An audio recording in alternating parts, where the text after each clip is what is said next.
بسم الله الرحمن الرحيم. يا أيها المزمل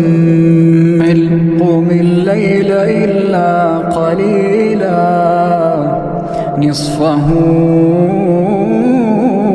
وانقص منه قليلا أو زد عليه ورتل القرآن ترتيلا إنا سنلقي عليك قولا ثقيلا إن ناشئة الليل هي أشد وطئا وأقوم قيلا لك في النهار سبحا طويلا واذكر اسم ربك وتبتل إليه تبتيلا رب المشرق والمغرب لا إله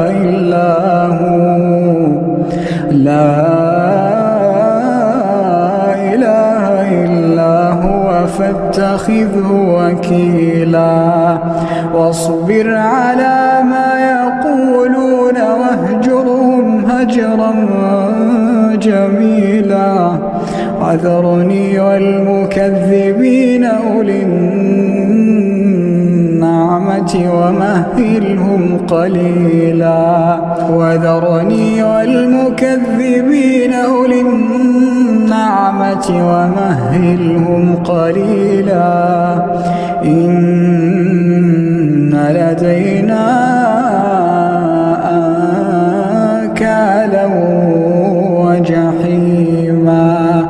وطعاما ذا غصة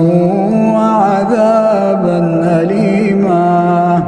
يوم ترجف الأرض والجبال وكانت الجبال كثيبا مهيلا إنا أرسلنا إليكم رسولا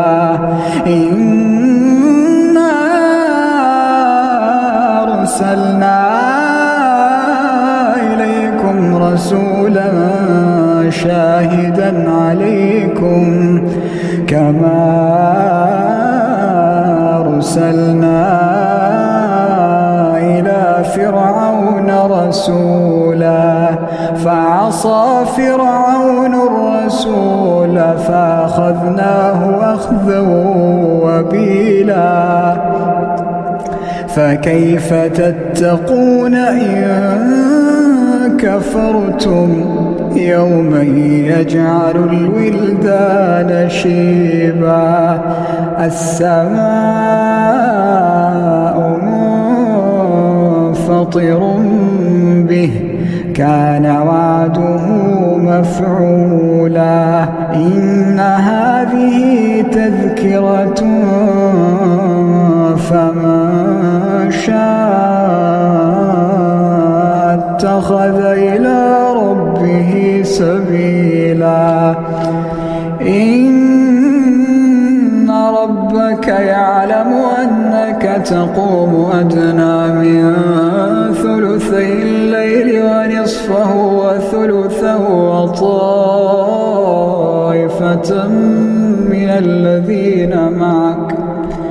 وطائفة من الذين معك الله يقدر الليل والنهار علم أن لا تحصوه فتاب عليكم فاقرؤوا ما تيسر من القرآن علم أن سيكون منكم مرضى وآخرون يضربون في الأرض يبتغون من فضل الله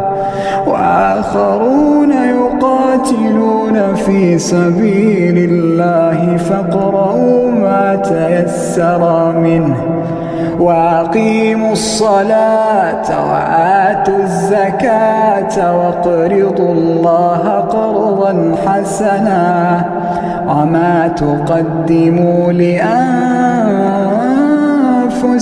من خير تجدوه عند الله